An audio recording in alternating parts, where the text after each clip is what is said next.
You might have seen the headlines screaming about a 35% collapse in the silver market. Let's be clear, that number is a huge exaggeration. But what really happened on March 5th was still a bloodbath, and it's a far more interesting story. In just a few hours, silver plunged nearly 9%, cascading from a high of around $91 down to $83. The mainstream story will tell you this was simply a reaction to a policy announcement. But what was happening behind the scenes in the physical market tells a very different story. This wasn't just a market correction, it was a liquidation event, engineered by the market's own mechanics. In this video, we'll show you exactly how it happened, who really benefited, and what it says about the true value of the silver you hold. To understand the crash, you first have to understand the mania that came before it. After a historic 2025 that saw prices touch an incredible $120 per ounce, silver was the talk of Wall Street.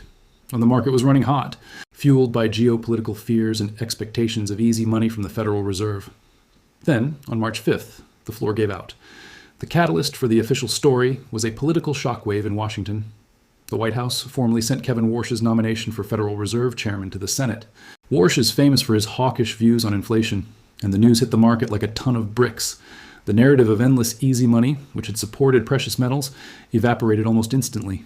The market immediately started pricing in tighter monetary policy, sending the US dollar soaring and triggering a wave of selling across the metals complex. It was the perfect trigger for a major correction. But that's not the real story.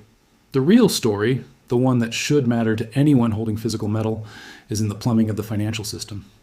While the Warsh nomination may have lit the fuse, the explosion was caused by a much larger mechanism, a series of massive margin hikes on the COMEX exchange. Just as the market was getting chaotic, the CME group, which runs the COMEX, slammed on the emergency brakes.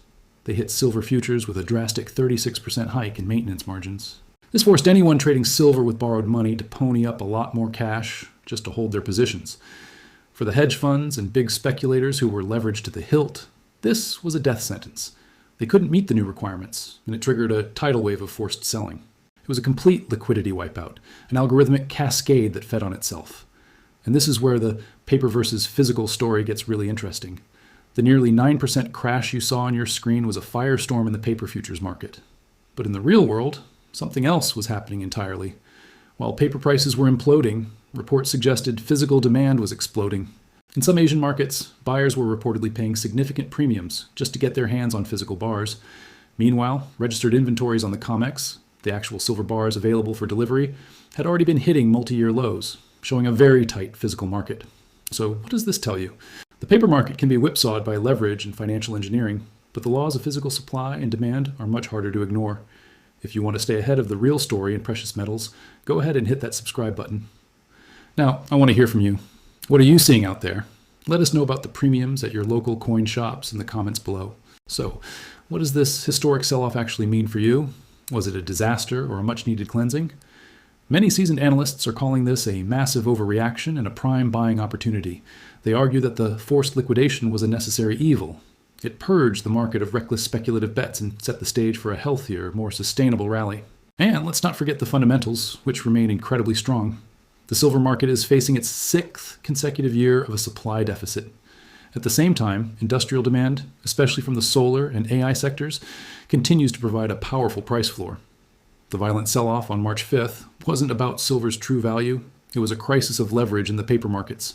This event flushed out the weak hands, leaving a market increasingly dominated by long-term physical buyers. Because of this reset, the outlook for the rest of 2026 and early 2027 looks incredibly bullish, as undeniable scarcity confronts a market that just got cleaned out. In the end, the dramatic plunge in silver was a tale of two very different markets. While paper contracts were dumped in a panic driven by Fed news and margin calls, the demand for real, physical silver went into overdrive. This event perfectly exposed the fragility of the futures market, but it also reinforced the core reason for owning precious metals. The fundamentals of supply and demand are winning, and the recent chaos might have just been the fire needed to forge a new, much higher foundation for the price of silver. Thanks for watching. And don't forget to like and subscribe for more analysis of what's really moving these markets.